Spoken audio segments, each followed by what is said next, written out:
What's going on, golf addicts? DB here to give you the course breakdown, everything you need to know, nothing that you don't. We're cutting out all the fluff for Quail Hollow in Charlotte, North Carolina, host site of the Wells Fargo Championship again this year, as it has been for a lot of years, with the exception of 2022, is at TPC Potomac and Avenel Farms, as Quail Hollow was preparing to host the President's Cup. And then it also got a major renovation in preparation to host the 2017 PGA Championship. Let's talk about some basics, but then I'm going to share my screen. I'm going to get on our friend's site at Bet the Number and go over what the course has averaged over the last few years, take a look at some key stats and data points there, as well as open up my custom model that I have built on Bet the Number, show you the inputs, and talk through a few interesting names that popped up on the model. I am recording this on the Saturday before the Wells Fargo. It's the Saturday, the CJ Cup at Byron Nelson. So a lot of things can change, but let's get into it. Let's start with just some of the basics that you need to know. Like I said, Quail Hollow, Charlotte, North Carolina. It is a George Cobb original, but Tom Fazio did a major renovation in 2016 ahead of that 2017 PGA Championship, and it was a big one. I mean, honestly, I would pretty much throw out anything prior to, even the 2017 PGA played different. Quail Hollow typically plays tough, but the 2017 PGA played even tougher. It was also in August, I think. I was there. I've never had swamp ass the way that I had swamp ass that week. I will never forget it. I just wouldn't consider that when factoring how this golf course is going to play. So for all intents and purposes in my model, I'm only going back to Quail Hollow and in 2018 as the host site for the Wells Fargo Championship. It is going to play at a par 71, which is a change Fazio made for the major, and it's playing around 7,500 yards again this year. It's a beast. You get water in play on about 7 holes. It's Bermuda from the tees to the fairways, the rough, and the greens, which are pretty large. I want to read a quote to you from Keith Mitchell in 2021 about this golf course. And I'm going to read it fast, might skip around, but here we go. This is a place you've really got to drive it well. Really just trying to keep the ball in front of me. This is a major championship test. When you put yourself out of position, it turns almost impossible. You've got to pick and choose the flags that you're firing at. They can put them right on the grain changes. They can put them right on the edges. And sometimes your good shots end up 25 feet from the hole. And some holes you can go for in birdie. That's really why it feels like a major test, because it's not like every hole you can attack. You have to be very precise. It's a really tough golf courses, demand every part of your game. And I've played poorly enough on tough golf courses, but my best weeks have been on the difficult ones like Bay Hill and Honda and here. When you hit a bad shot, you get penalized. And when you hit a good shot, you get rewarded. Some golf courses on the PGA Tour aren't necessarily like that. It's a true test of golf. So that just gives you a little insight into Quail Hollow. All right. And we're going to talk about some of the averages and what we've seen over the last few years in terms of how the golf course is played. Last year in 2023, Wyndham Clark won at 19 under, shocked the world at 66-1 in a signature event field. Nobody saw it coming, and of course that opened up the opened him up. I mean, the dude then went on to win the U.S. Open. I mean, just incredible run by Wyndham Clark. Won Pebble Beach in 2024. The guy's been hot for sure. So Wyndham Clark in 2023. Like I said, in 2022, Max Homa won, but it was at TPC Potomac at Avenel Farm. Don't forget that. They didn't have it here in 2022. In 2021, Rory won it at 10 under at 18-1. He's also won 2 other times prior to the renovation on Quail Hollow. He loves Quail Hollow. In 2019, Max Homa broke out at 400-1. He won at 15 under. And then in 2018, the first year that we had the regular Wells Fargo here after the PGA Championship in 2018, Jason Day won at 12 under at 20-1. So 12 under, 15 under, 10 under, 19 under last year were your winning scores. And you had everything from a 20-1, 18-1 Rory and Jason Day to a 400-1 Max Homa and a 66-1 Wyndham Clark last year. It's a beast, right? The par threes and the par fours, there's some long par fours here. There's very little relief with the par fours. There's no relief with the par threes. There's like 2 little shorty par fours. That's it. The par threes and par fours are really difficult, and all of them typically average over par. You got to hold on to your butts on those and just try to make par. Bogey avoidance is going to be a big factor, especially on those holes. The par fives, the 3 of them are all fairly, they're gettable, they're scoreable. Okay. And that's where you've got to make it. You've got the Green Mile here at Quail Hollow.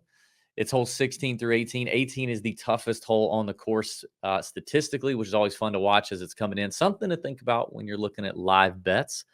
And it's a major championship type venue. That's what we heard Keith Mitchell say. And it requires all aspects of the game to be firing. Length, mid to long iron play, around the green, all especially important. All right. Let me share my screen and let's look at what our friends at Bet the Number have to say about the golf course in general. So here we go. This is the course page on Bet the Number. Now, I've only got these 4 years, which is what they're giving. But basically, the brilliant minds behind Bet the Number who do this professionally for PGA Tour players, analyze golf courses and such, are telling you by not including anything prior to 2017, including the PGA Championship, they're telling you that it shouldn't matter. So this is what they're telling you to look at. That's what I'm looking at. 2018, 19, 2021, 2023, Wells Fargo Championship. And based on those 4 years, here are your averages. So you can see off the tee, the fairway percentage is lower than PGA Tour average, just over 54%. That's around 7.6 fairways hit per round since 2018. Keep that in mind for you props players out there. If these places start dropping fairway numbers at 8.5 or 9, might want to think about the under, unless it's a really accurate player. But also that's weather dependent. You can also see the driver distance is actually up. If we scroll, I'm going to go to here. If you look at the Bomber's Paradise metric here, which is proprietary to Bet the Number, big time bomb opportunity here. 2.4 stroke gain per round if you're 20 yards longer than average, and you can lose about a stroke and a half if you're 10 to 25 yards shorter. This is a driver heavy golf course. Guys are gonna pull driver. Here's another thing. If you look at the rough penalty over here through all these ranges on approach, only one is a negative, right? And that's it if you're 225 yards out or longer from the rough, which is pretty typical and doesn't happen very often. So not a lot of rough penalty, driver heavy course, long AF. Basically, guys are going to keep sending it. The rough is typically pretty benign. There's not really a grave penalty for being in it on your second shot. So that's where I think. I do think that high carry distances, ball speed is definitely going to help you here. Now, there is a little nugget I'm going to share with you when I show you the model that our friends behind the scenes at Bet the Number told us, especially about being off the tee here. I'll share that with you. I'll share that with you later when I show you the model. Okay. If you look at past champs, here's kind of the basic strokes gain categories, what it took for them to get there. If you notice, like a lot of really good putting here. Now, the greens are large. They're undulating. They are fast, pretty fast. I mean, with signature events, some of the best players in the world, they're going to get them quick. They do have sub air under these greens, which is going to be important because I do see as of now the weather looks like they're going to get a little bit of rain leading up to tournament time. It looks like once we get to Thursday, no rain in the forecast as of now, but they're getting some rain over the weekend, early in the week.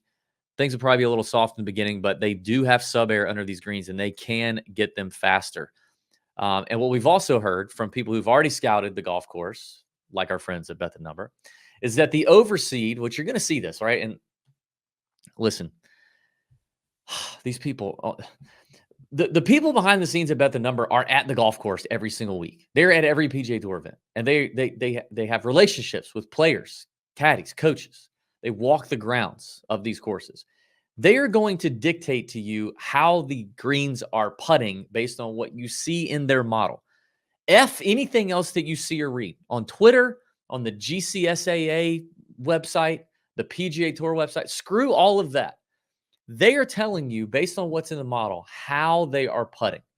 What we know as of now is that the overseed Poa Trivialis, which is basically a very common overseed everywhere, has already pretty much burnt off. And this is straight up Bermuda. Now, in North Carolina, it's not super grainy Bermuda. So it's not exactly the same as like a copperhead. There's some similarities, but it's not exactly the same. They're fast. They roll pretty true, but there are some undulations and they're large. So lag putting, speed control, I think is going to be pretty important. And I do think that's really where a lot of the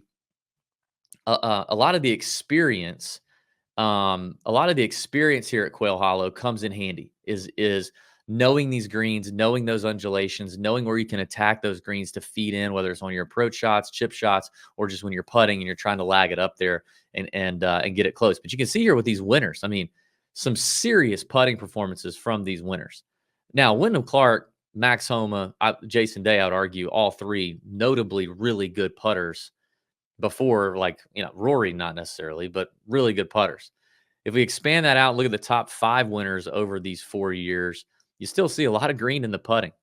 Also notice, like, not a ton around the green. Even though you're going to miss greens here, like, you can not chip it well and be fine. Look at all the green in the approach play here, right? Which is pretty common for every PGA Tour event. So, yeah, I think that's worth noting. Let's talk a little bit more about the approach play. Since 2018, the average green regulation rate, like you said, or like I showed you above, is below tour average right here, with around 11 greens per round being the average. So you're going to miss greens. You're going to miss 7 greens around on average. And an average of 10 approach shots, that's what we see over here, right? An average of 10 approach shots per round since 2018 have come from 175 yards or longer, with an average of 4.5 of those coming out of the rough. Now, I already said rough isn't terrible. Now, it can vary from year to year. We'll get reports on the ground.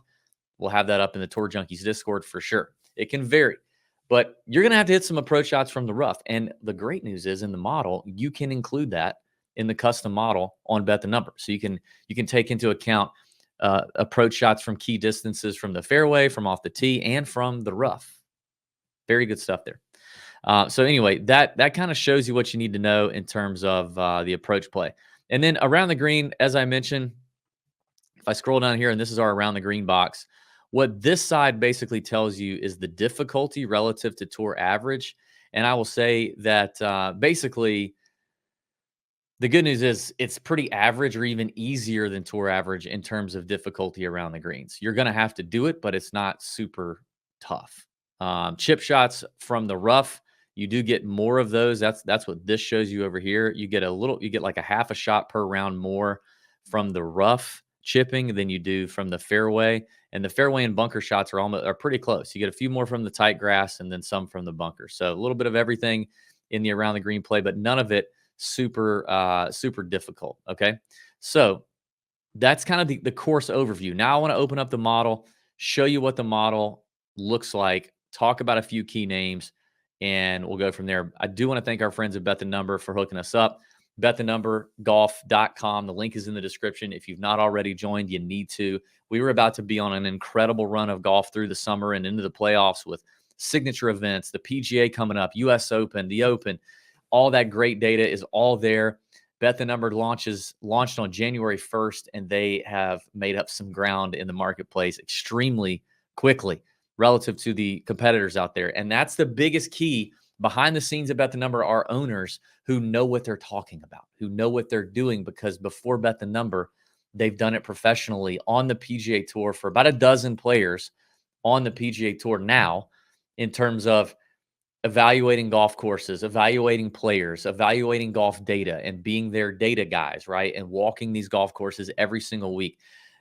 Owners of Bet the Number have worked on Ryder Cup teams as data analysts on Ryder Cup teams. They know what they're talking about. They eliminate the fluff and the crap that just misleads you and bogs you down and seems really cool, but it ain't worth it, pal, or it's redundant information.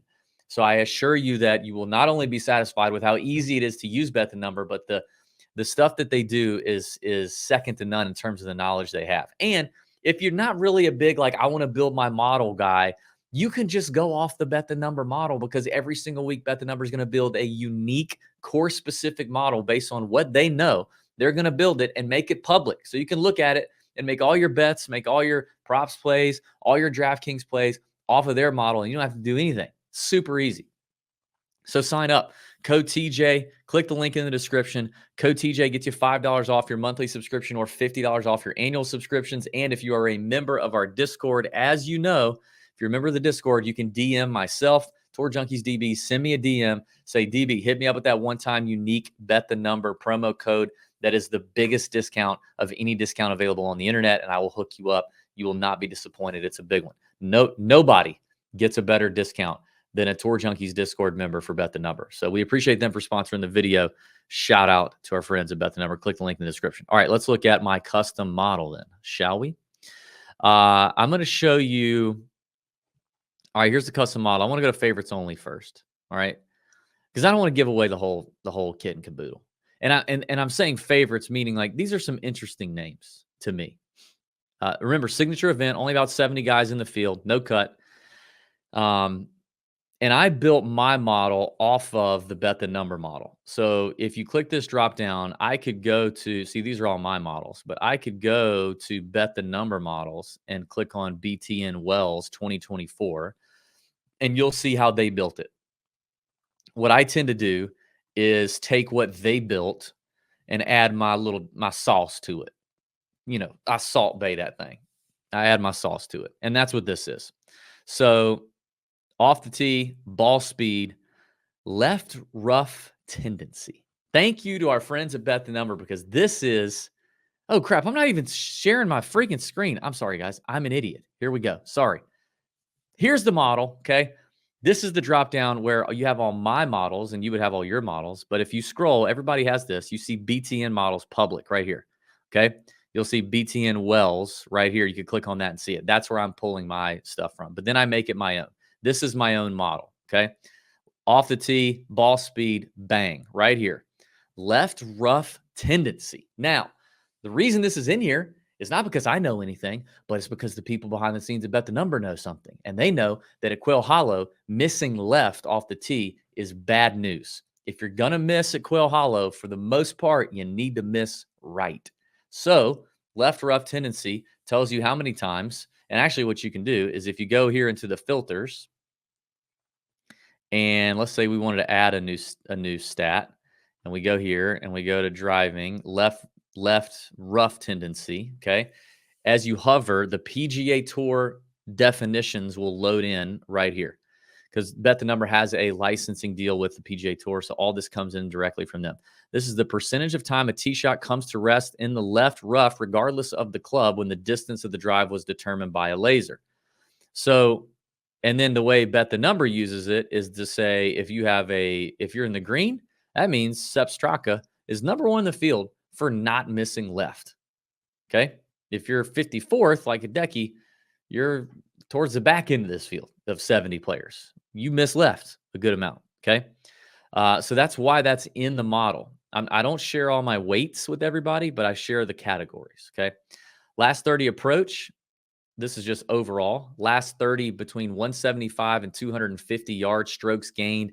That is off the tee, off the fairway, and in the rough. I've done all three there in that calculation. Last 20 around the green, last 50 putting on comp courses. I took these comp courses straight from the Bet the Number model. So if the folks at Bet the Number have it listed as a comp course, I did the same thing. I did the same thing here in last 30 putting between 4 to 10 feet, which Bet the Number's model also said was important. So I'm taking that one. I'm going last 50 no bogeys, which is bogey avoidance. I'm taking a longer zoomed out look there. One of the things I think no bogeys does is, yes, it can indicate who's good around the green because obviously that helps you save par, helps you not make big numbers. But it also can speak to who's conservative and who's aggressive, who's too aggressive, too conservative, right? If you're too aggressive, sometimes that leads to bogeys. This is a golf course where you can't be too aggressive. You have to pick and choose your spots. So this also almost in a way speaks to somewhat of, is this guy a risky biscuit, if you know what I mean? And then I have last 8 rounds tee to green Quail Hollow if they qualify. Just tee to green, just on Quail Hollow, and I'm just looking at the last 8 rounds. Now that could have been, they could have missed the cut the last 3 times they played it, and it could go all the way back to that, or 4 times they played it. But anyway, and then over here you have your recent form. Now this, I'm recording this on Saturday, the CJ Cup. So if you see, like for example, Ben On is 6th at the CJ Cup. That is currently this is Bet the Number live data. He may not actually finish T6. So if you're looking at that going, wait a minute, Ben On didn't finish T6 at the CJ Cup. Just calm down. And then Bet the Number is giving you only their Quail Hollow results. So notice 2022 is not in here. So we don't have TPC Potomac at Avenel Farm. All right. So I've kind of gone over the model. Now I just want to talk through a few of these names and why they're interesting. I mean, Hideki number 1 in my model. And he's had quite the year. I mean, he's been playing fantastic. Disappointed at the Masters. Did not hit his irons very well at Augusta, which was a little weird to see. But obviously, he is hot. That's why he's number 1 in this key approach bucket. doing well in overall approach. Strokes in off the tee is good. I mean, Hideki clearly checks a lot of boxes here, and he's played well here before. I mean, not super great, but he's been okay. Cam Young, I mean, Quail Hollow feels like it should be a great spot for Cam Young. He didn't do great last year in his first attempt, T59 out of the limited field. But like Hideki, playing well, seems like an interesting fit. Can he putt, right? Can he make some putts? Remember, you kind of have to be a good putter here, I think. You got to lag it well. Speed's got to be good. That could be the big downfall for Cam Young this year. Taylor Moore struck me. Look at this. Around the green is solid. Putting is really good here. We know he can hit it. His ball speed is up.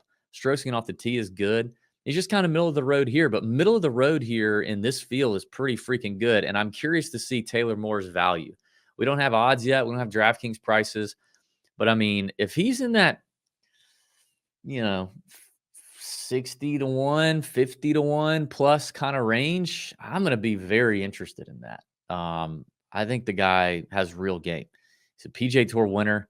He's come close recently. I think he could win an event like this. A la like Wyndham Clark came out of nowhere and shocked everybody last year. Okay. Ben On, who is playing well at the CJ Cup. This seems like a great spot for Ben On if he could just get the putter going. And that has probably been why he's played so poorly here in the past. I mean, look at these big time lost strokes game putting. The approach play not as solid as it normally is for Ben On, but I mean, tee to green, this play should be perfect for Ben On. And with a more difficult golf course, you don't have to make everything. You don't have to fill it up. I just need him to lag it well. Maybe we'll message Ben On and figure out what's going on. Sepp's been kind of playing well, I think. I mean, he's kind of turned a corner here lately. Around the Players, started kind of bucking his head and peaking. Played well at Augusta, played well at the Heritage. We know Sepp doesn't really find himself. He doesn't make big ugly numbers on the card. He's kind of middle of the road in ball speed, really accurate off the tee. Obviously doesn't miss left, which is nice. Approach play's been popping. I think Sepp could be interesting, even though he doesn't have a great record here. Max, I'm going to bring up Max. Tremendous record here. And, one here in 2019, one TPC Potomac at Avenel Farm in 2022 at the Wells Fargo, T3 at Augusta. I expected a little bit of a letdown there at Heritage, but I mean, look at his strokes gained information over the last 3 attempts here at Quail Hollow. It's quite strong. Even though he's not going to pop a lot here, I think he's starting to trend in the direction that we know we're kind of getting back to Max Homa land here. And then the last one is Kevin Tway. I talked about Kevin Tway a good bit in the Discord this week for the CJ Cup. I thought he was a sneaky play. He's T18 right now. He bombs it off the tee. I think he had a good Zurich week with his partner. Finished 3rd at Punta Cana. Hits it plenty far. Putting on the comp courses, he's actually not too bad at either. Doesn't make the big numbers. He's obviously going to be thrilled to have a chance to compete in a signature event, which he's not usually getting. I don't even know what kind of status he really actually has. But I just think Kevin Tway's interesting. Like, to bet him to win in this field would be wild. I'm sure he's going to be triple digits, I guess, depending on what he does at the CJ Cup. But a top 10, a top 20, interesting DFS play, I think is for sure in the cards for Kevin Tway. So he was a name that just interesting to me because I think from a course fit standpoint and just kind of keeping hot as he is doing right now at the CJ Cup is quite intriguing to me. So, all right, there you go. That is the course breakdown. Everything you need to know, nothing you don't. Thank you to our friends at Bet the Number. Click the link in the description. Give it a look. Podcasts are dropping this week. Full slate of content this week. Then we've got the PGA next week. I'll do a course breakdown video for Valhalla or Hala, as they're starting to call it with them dumb hats. Looking forward to that. PGA Championship week is going to be a good time. Thanks for watching. Click the like button, comment, subscribe if you haven't already. We would appreciate it. Support Bet the Number if you want to support us. That's a big help. Thank you. May your screens be green and bend over your bookie. See ya.